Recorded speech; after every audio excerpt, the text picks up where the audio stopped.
Hey guys, welcome back to The Controversial Mom. I'm your host, Emily Jones. And let me tell you, I got a pretty controversial topic for us today. A few months ago, I talked about something that happened in the legislative session that really and truly was a huge win for parents in our state. It was raising the age of medical consent. So prior to this legislative change, the age of medical consent, or they call it age of majority for some weird reason, but it was 14 in the state of Alabama. So that meant that at 14 years old, kids could go to the doctor and make medical decisions for themselves. Beyond that, a parent could take a child to the doctor, and during the exam, the doctor, the nurse, the whoever would ask the parent to leave so that they could have a private conversation with a 14-year-old kid. Now, I personally know some parents that said, absolutely not, I'm staying in here, I don't care. And the nurse had to look at the kid and ask for permission, and the kid was, very caught off guard and, of course, consented. But it's this really weird thing in our state. We were one of the few states that had medical age of majority set so low. So thankfully, we had some really good fighters in the legislature that were willing to fight this and filed legislation to raise it from 14 to 18. Now, it's the legislative process, it's politics, y'all know the game. There were some negotiations along the way, and instead of getting the bill passed at the age of 18, it got it to 16. It's not perfect. It's less than we want. The fight continues, but the good news is that the same people that already fought this battle are willing to fight it again, and they plan to file legislation for the 2026 legislative session to raise it all the way up to 18. It will be a fight. It's going to take every single one of us getting involved, rallying behind them, making our voices heard to get this raised to 18. This is common sense, but I promise you it's going to be a major, major, major fight. So there is much to do on the front of just raising the age of medical consent, or the age of medical majority, all the way up to 18. But there's also work to do with enforcing the current revised law. So the bill that was filed last year was Senate Bill 101. And it did multiple things, right? It raised the age of medical majority up to 16, talked through that. But it also did a couple of other things. It included some specific verbiage around mental health services in the public school systems. Now, if you've listened to me at all over the years, you know this is a very hot topic for me because I personally don't think that mental health services belong in our schools. Our schools are failing miserably. We've got to increase the reading comprehension of our kids, our math competencies, all these things. But I will say, at least if we can get mental health services to be fully opt-in, then I can settle for that at the moment. And this bill, the SB 101, really started getting us closer to that point. Well, let me rephrase that. It got us to that point if it were just being implemented that way. So the bill specifically included a carve-out, or a definition, I should say, for mental health services in schools. And I'm going to read the exact verbiage that's included in this now law because it is extremely critical to understand that when we start diving into today's topic. So, in this piece of legislation that passed, that was signed by the governor, that is now law, it clearly states mental health in schools. Defined mental health schools includes services, treatment, surveys, or assessments relating to mental health, including but not limited to guidance counseling, keep that in mind, and any programming offered by an employee or independent contractor of a local board of education relating to mental health, suicide counseling, or bully counseling. Parents include a student's parent or legal guardian as applicable. And then it talks about imminent threat, means a known or foreseeable danger that could occur in the immediate or near future. Except as provided in the previous paragraph that I read, no student of a public K-12 school 16 years of age or under age 16 may be allowed to participate in any ongoing school counseling services, including but not limited to mental health services, unless specific written instruction has been granted by the student's parent. So basically what that's saying is it defines what mental health is, which includes general counseling. It includes instruction on suicide counseling and bully counseling. Those two are very specific. I'll explain those in a minute. But basically what that says is general counseling and those two specific topics cannot be presented to kids unless the parent opts in for those services. Now, the full piece of legislation, once it was signed by Governor Ivey, went into effect on 1 October. So if you don't have kids in public school, let me give you a little background on how this process works. When you register your kid for public school, there is a section in the registration process to opt in for any of these counseling programs. So when I registered my son in the summer for this current school year, I had to go through that process. But on 1 October, the definition of all of this changed. The parameters of all these counseling classes changed. So every parent with a child in public school under the age of 16 had to redo their opt-in form in order for, air quotes, the schools to be compliant with law. I put air quotes around it. You'll understand why. So that happened on October the 22nd. And yes, I remember the date because I sat there to myself and thought, well, the law went into effect on 1 October, but we're not getting this out until almost, over halfway through the month. So we're already not compliant because that should have been done prior to the law going into effect. But I'm splitting hairs, so we'll move on. So I get this new opt-in form, and y'all know me. I was super excited to get this because finally I'm going to have the opt-in form that aligns with my values, that allows me to completely opt out of all this crap from my child. I no longer have to go check him out of school to prevent him from being exposed to this. I was excited. It did not last long, I assure you. So I took screenshots of the opt-in form, and I want to make sure I read it specifically. Anytime I reference it, I'm reading it. When I did an op-ed the other week, I guess, I included screenshots because I think it's very important that people actually hear the verbiage verbatim because it matters. Language matters. So in the opt-in form, you get, your child's name. A lot of it's kind of pre-filled out based on school records. It's got the child's name, their age, and literally track the age down to the years and the number of months. That's how specific it was. So goes through all that, and then you have, your 3 or 4 choices of things that you can opt into. Small group counseling, specialized counseling. I don't know what the rest of them were because I didn't opt into them.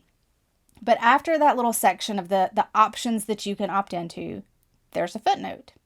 And it says, please note, and it's got 3 things to note. The one that matters is the third bullet. Please note your selection does not impact your child's participation in any instructional coursework required by Alabama law, such as the Jamari Terrell Williams Act and the Jason Flatt Act. The Alabama Department of Education has stated, and this is in quotes, instruction, advisement, occasional interventions are not subject to opt-in requirements, as these are regular duties of school counselors and other educators. So herein lies the problem.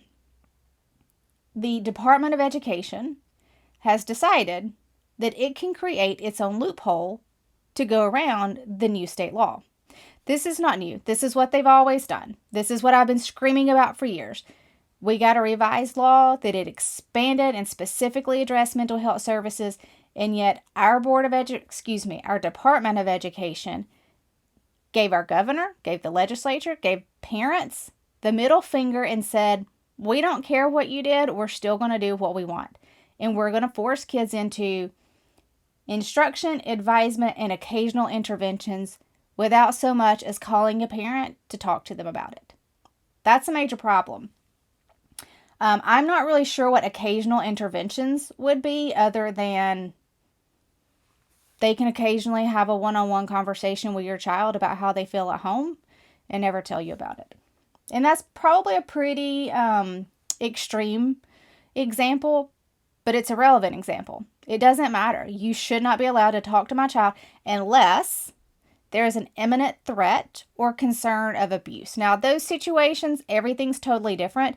And the updated law actually specifies those two instances. If there's an imminent threat or concerns of neglect, then yes, teachers, counselors, administrators, whatever, can engage with kids without parental consent. And we would all agree with that. If a child's being abused, absolutely, mandatory reporters, they need to check into that. I mean, I'm not a mandatory reporter, but if I had suspicions that someone was being abused, I'm going to ask questions. Like, we can all agree on that. But this idea that my son's having a bad day and he seems grumpy and the counselor can pull him aside and say, well, what's going on at home that makes you unhappy? That's not okay. That's not neglect. That is, or abuse. That is, he's had a bad day and he's going to get over it. That does not mean that anybody can engage and start putting ideas in his mind around his mental well-being. The other thing on the opt-in form, exceptions to the opt-in requirement.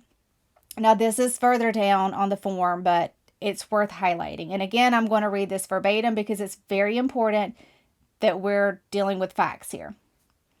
Again, under guidance from the Alabama State Department of Education, general instruction, academic advisement, and occasional support provided by school counselors do not require parent or guardian consent.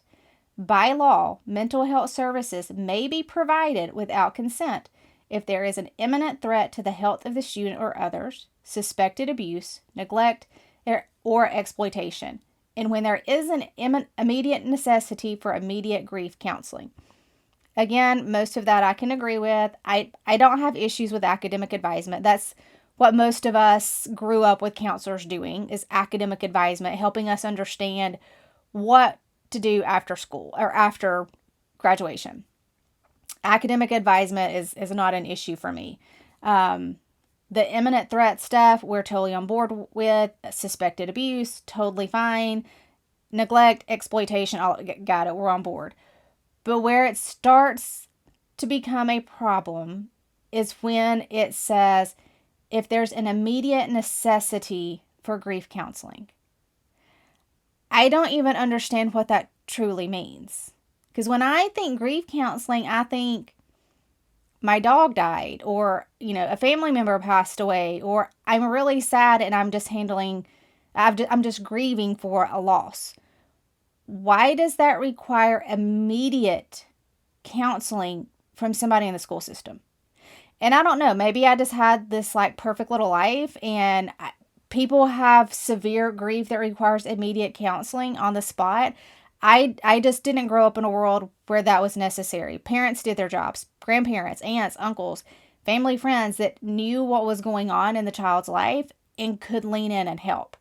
I failed to understand why a counselor would need to provide immediate grief counseling without talking to a parent. I don't know. Maybe y'all have got really great examples of why that wouldn't need to happen. I've yet to figure it out, and it's been years of me thinking through all of these things, and there's just nothing.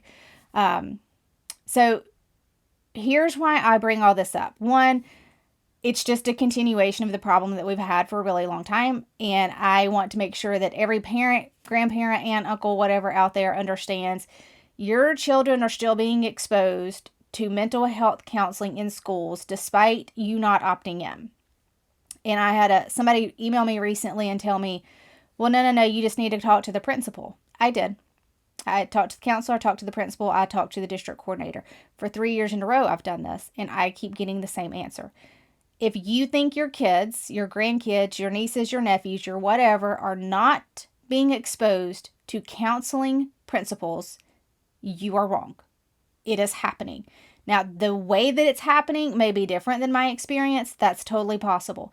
But there is absolutely no way that a school can be compliant with what the Department of Education is putting out and not teach this. It is an actual standard. If you go look at the standards for Alabama public schools, there is a counseling standard. I have found it. I've looked at it. It's very alarming. And if you want to know about it, just Google 1819 News, Emily Jones, op-ed, and it's titled something about parents should be furious. And in that op-ed, I have screenshots. I talk about exactly what they're being exposed to, and it's DEI. It's all about accepting diverse cultures, accepting alternate lifestyles. It's all stuff that should not be pushed on our kids. But the Alabama Department of Education standards specify all of it. So it's in there. Whether you want to believe it or not, it is there.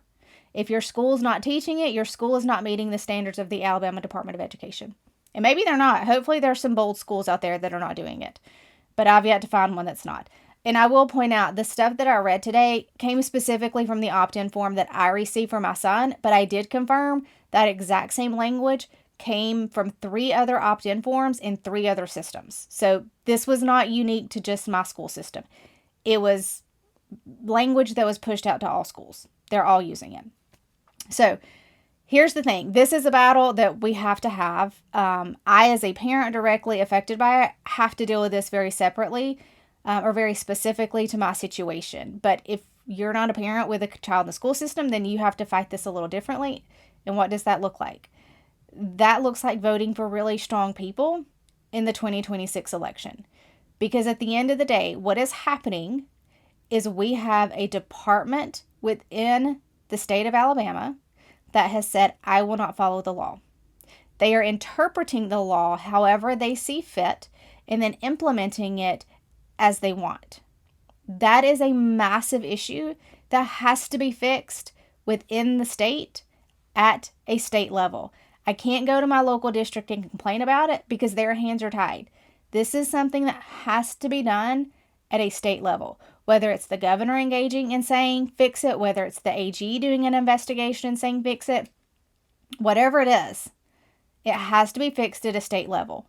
So as we're nearing 2026, because it's just weeks away, the qualifying for the 2026 elections ends mid to late January. So we're getting to that big crunch time for state level elections. If you do not know what positions are on the ballot, you need to find out quickly. And then you need to start researching these people. You need to know who is going to stand up and fight for your rights as a citizen of our state and as a parent, like me, with kids in the school system, kids that are going to the doctor's office, all these things. You need to know who's the AG candidate that's going to stand up and fight and take on all these issues and say, no more of the Department of Education interpreting laws. That is done by the legislature, and we will handle that. Get out of it. So make sure you're doing your homework. Research these candidates. If you have questions, ask people around you for their input. If they can't answer them, send me a note. I will give you my personal opinion and only my personal opinion because I can't endorse candidates for anybody outside of just my personal opinion. But do your homework. Know what's going on, know who's on the ballot, and know who is going to actually stand up and fight and deliver on the promises that matter most to you. So thanks for stopping by, guys. I hope that this was helpful. If you have questions on any of it, as always, send me a note. Y'all know I love to talk about this stuff. So thanks for joining. I'll see you next week.